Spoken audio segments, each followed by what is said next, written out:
This is a story of a dog who was instrumental in his master to help him to come out of his paralysis. The whole story revolves around the understanding, commitment and the dedication of an animal who fought all his odds and finally made his master to be back to his feet again. So this is the story which names A Dog Named Duke. Before we start with the story, let's do a little bit about the author. The author of the story is William D. Ellis, who started his writing from an early age of 12. Pretty early age, I mean it's like a toddler you can say in his writing field. But his school master recognized his potential and identified and encouraged him to write for that, and that is how he began writing short stories. Later he wrote 3 novels. The name of the novels are Bountylands, Jonathan Blair, Bountylands Lawyer and Brook Legend. These 3 eventually were nominated for the Pulitzer Prize, but he did not get one Pulitzer Prize. But of course these were nominated. And later he kept on writing short stories. Eventually that is what one of the short stories has been taken up as in the syllabus now, A Dog Named Duke. So now we go with the story. This is a story of there are 2 central figures of the story mainly.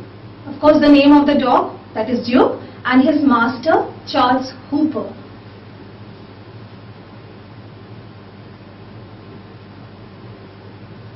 Duke, who is the main character of the story, his master, we write Hooper.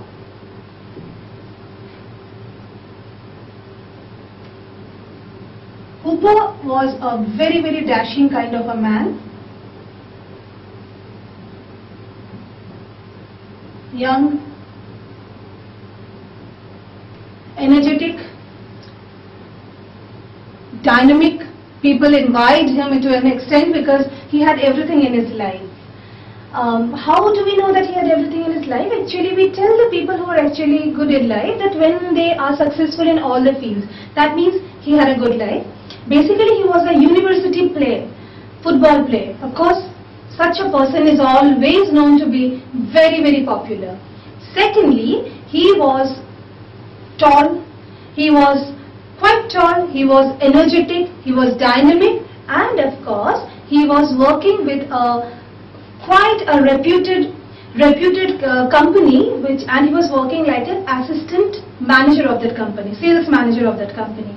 That was his basic characteristics. So everything was going just fine for him. He was very happy. Of course, he was an animal lover, and he brought this dog. It was a Doberman, pretty big dog, Doberman Pinscher, 24 kilo, like big dog. So here is, and he named the dog as to be Duke.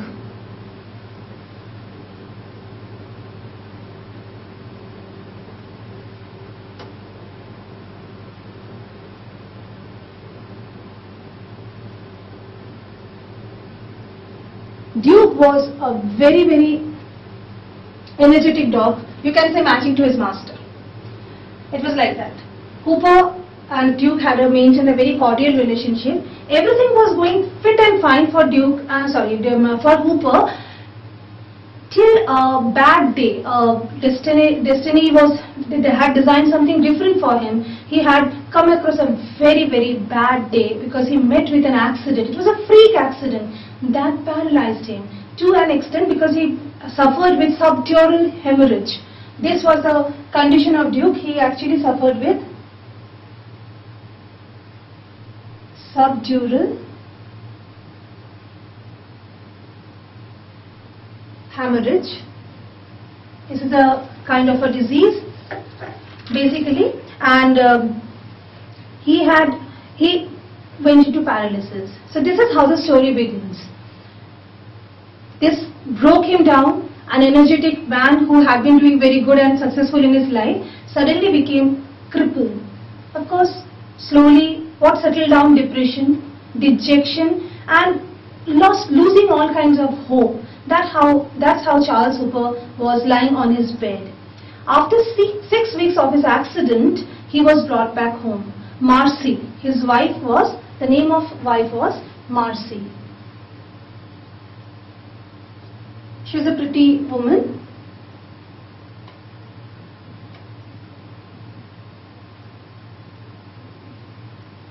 She had no other option but to take off the whole charge of his family because Hooper was on bed, she was all alone, and just like they were going down. In this whole accident time, when Hooper had met with an accident, Duke was kept in a kennel because Marcy was not a dog lover. She actually was not very inclined to have a dog in her home. She did not like that idea. Even if she liked, there was a huge arguments with in between Hooper and Marcy. Even if she wanted to have a dog, she wanted a Pomeranian, a small, cuter type of a dog. And Doberman is a huge one. It's a big dog. Anyway, this is how the story revolved. Duke was kept in a kennel, unknown by the fact that his master was already on bed.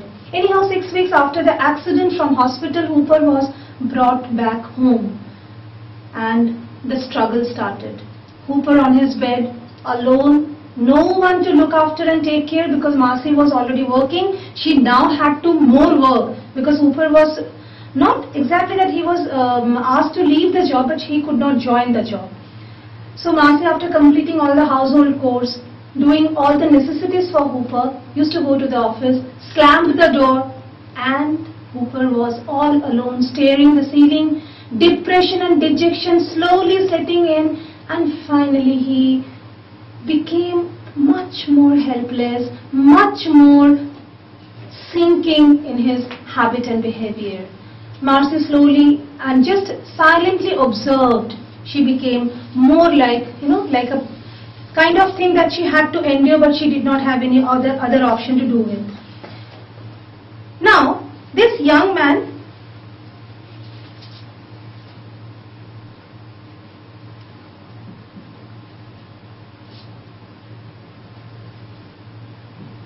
Duke was in the kennel. This was the situation. After consistent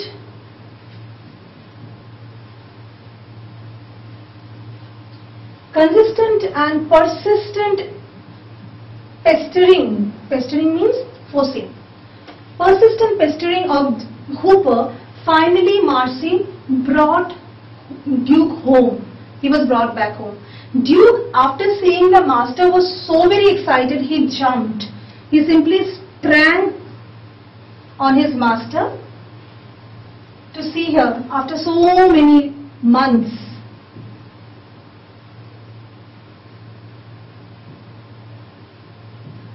Hooper, who was already in a paralytic condition, could not maintain the balance.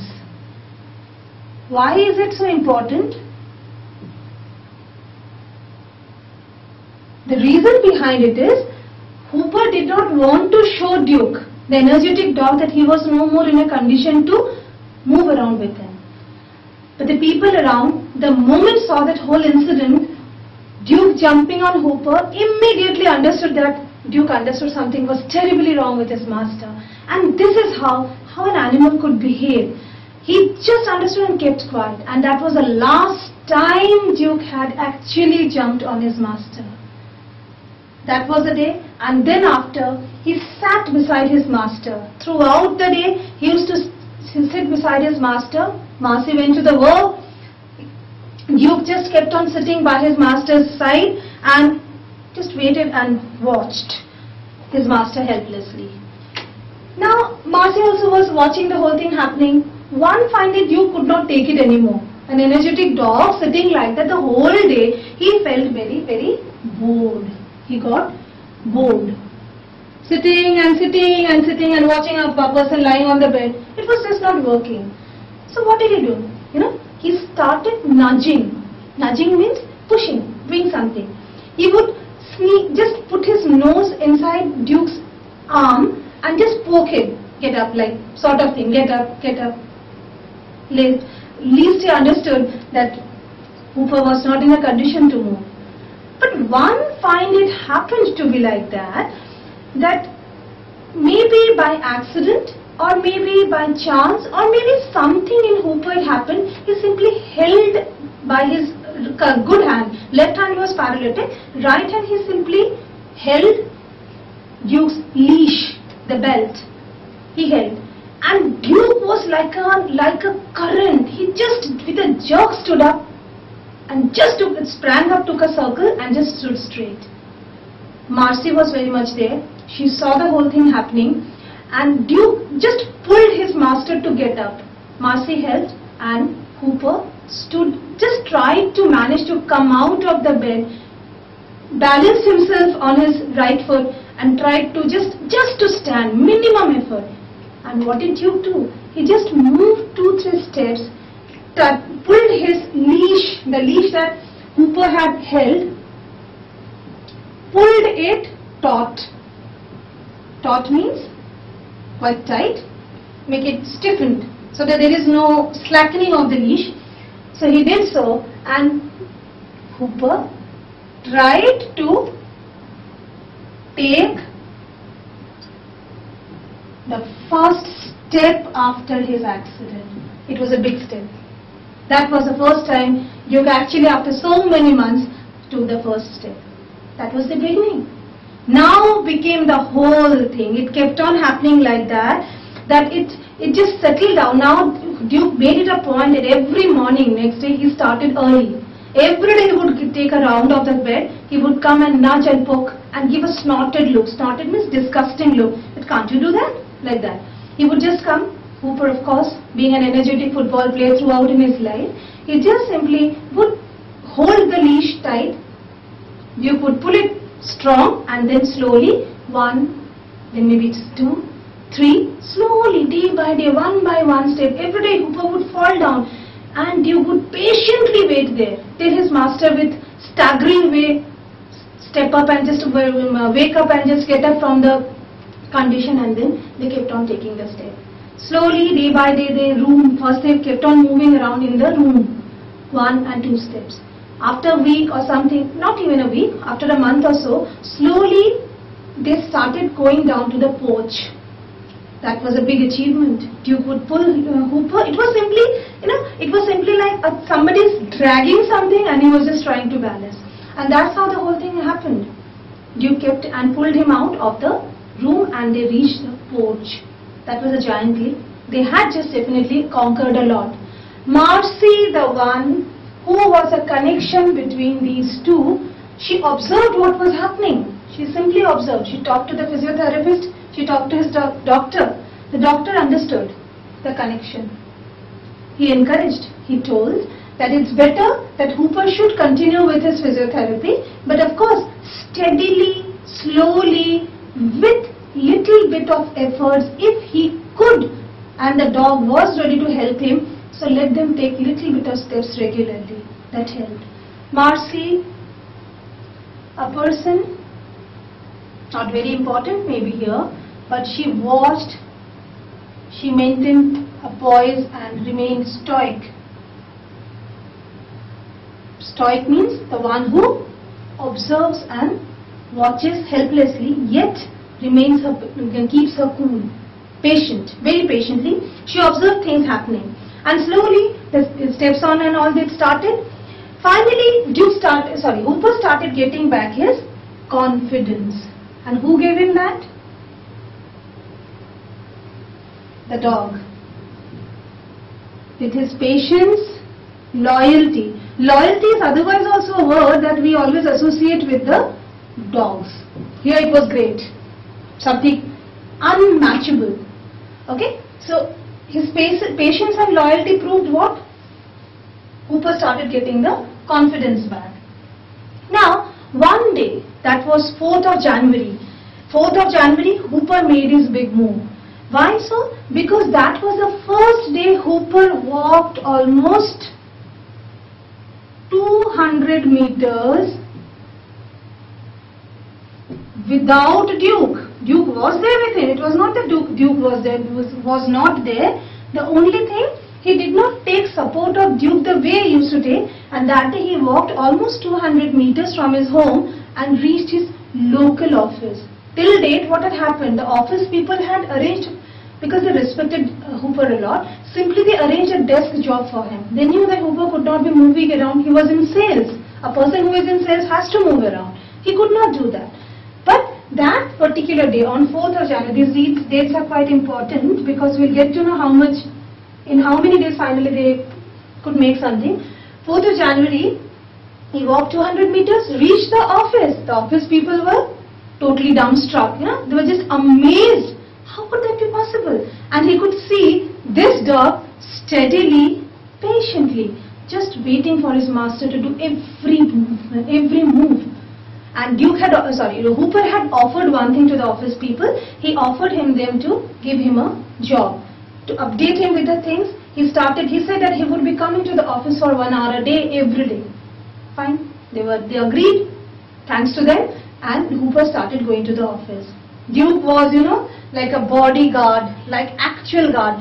People observed, it was an amazing thing for the people to observe. They said, they had told that it seemed that Duke owned Hooper. I mean, the dog owned his master. It was not that the master had taken him for a walk, rather Duke had taken him for a walk. Slowly and steadily these things started. In company's headquarters there was little problem with this thing because they found that it was little embarrassing for all of them to keep Hooper back to job because it was little problematic because a man who would be working, who would be there for sales, would be sitting and doing a desk job, but somehow they agreed to that.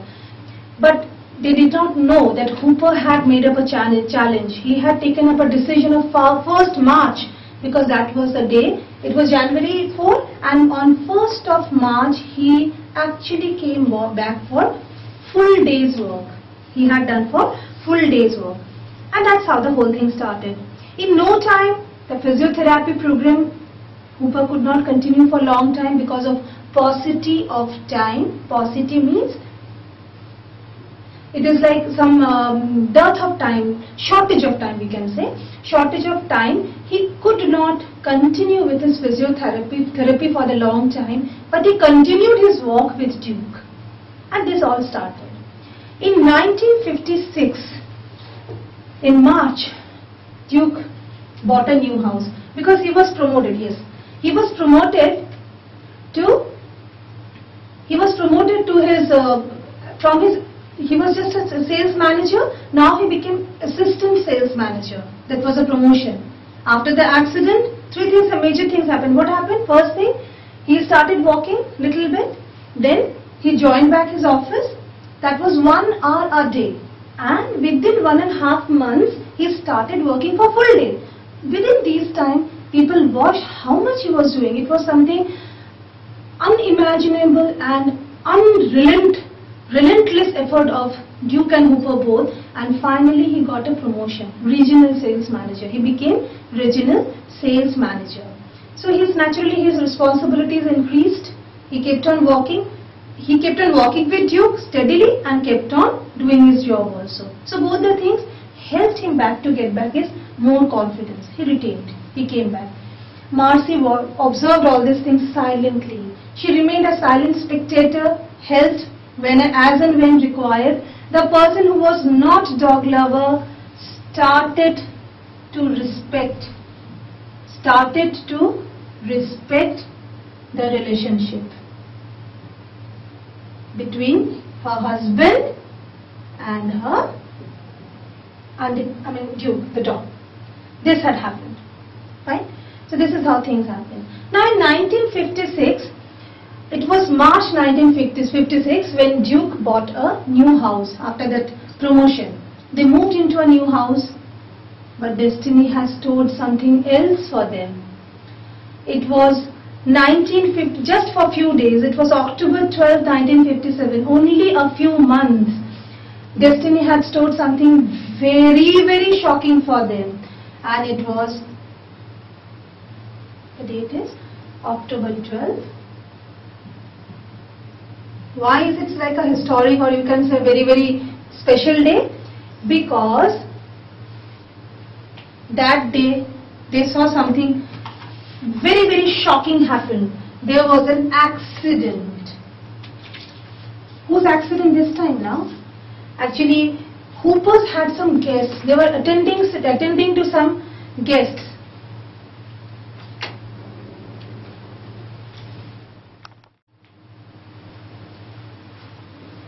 The accident was, of course, this time not of Hooper, it was for Duke.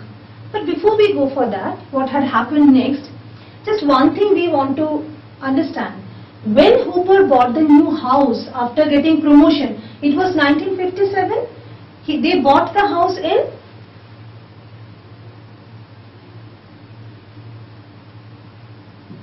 1956.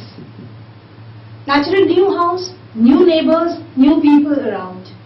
And that was a time when they all observed a kind of a very strange thing happening. And what was that? That a dog, with all efforts, there was a kind of a struggle going on. A dog pulling a man, the man trying to get back to his feet. Because they did not know the story. They did not know from which condition Hooper had actually come out of that. They simply saw this scene.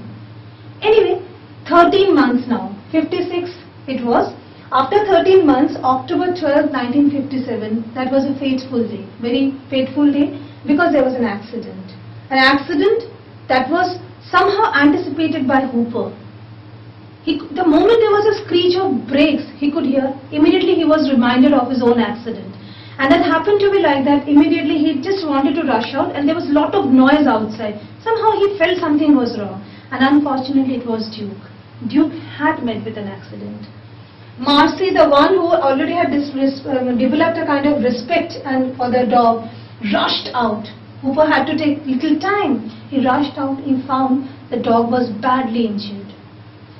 Quickly, she rushed to the hospital. She called up the doctor,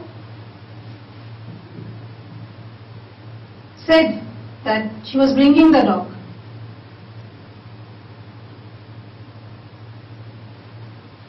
She was bringing the dog.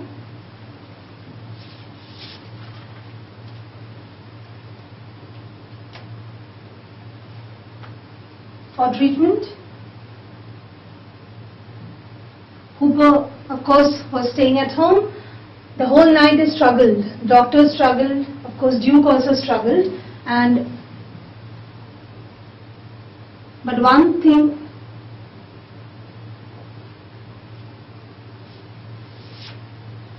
Marcy had observed. What was that?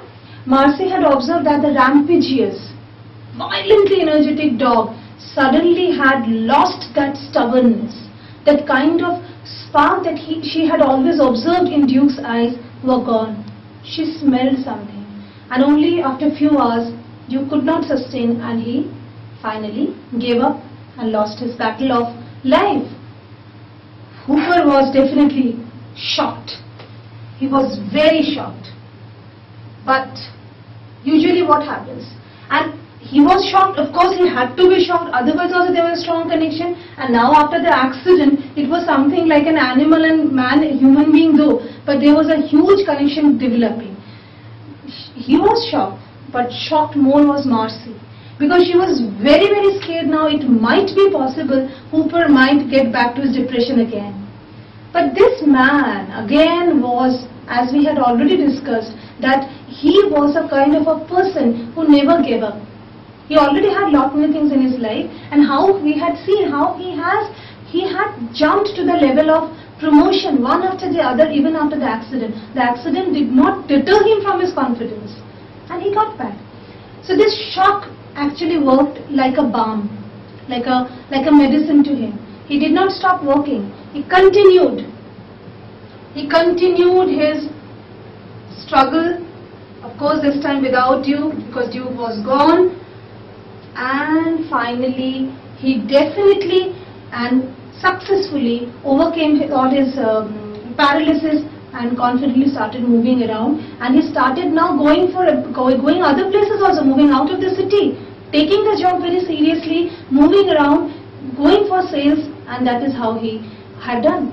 Marcy observed all these things, and finally, after all these accomplishments of Hooper, Duke was already there. Duke lost his life though, but this all accomplishment.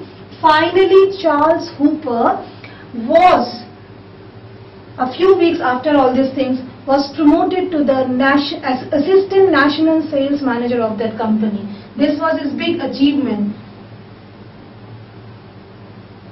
Assistant National sales manager to the company, we can easily understand how great the post was. And it was said also it was like a tribute to Duke. Truly said. Because Hooper could not have got all these things unless and until Duke had struggled with him. It was the first step was taken by Duke. His determination, his patience, his loyalty and his love for his master. This also we need to remember that is love. Unconditional love. Animals actually don't want anything in return. This is what the whole message of this lesson can be, that his unconditional love for his master. Finally, it was something like he had a value. He had actually decided on himself that this was his duty to get his master back to his feet. And he did it. Perhaps he was sent by God like that. He did his job and finally quit the world. But Hooper, of course, we can't even neglect this man. He just kept on struggling and struggling, and finally even after Duke had gone, he continued his struggle and finally became successful in both the respects. He got back to his feet and of course he retained his, he got his promotion also as the Assistant National Sales Manager. This is how the last line of the chapter says also. Therefore, to advance our objectives, objectives has a double meaning here. Objectives of the company is what? To sell. It was a sales company, so naturally they had to promote the sales. They had done it. Hooper had done it. So therefore, to advance our objectives step by step, Charles Hooper is appointed as the Assistant National Sales Manager, which speaks the whole thing, but actually it was like a tribute to Duke. This is how the story ends, and it is like a tribute to Duke. Okay, a dog named Duke, it is actually a tribute to dog.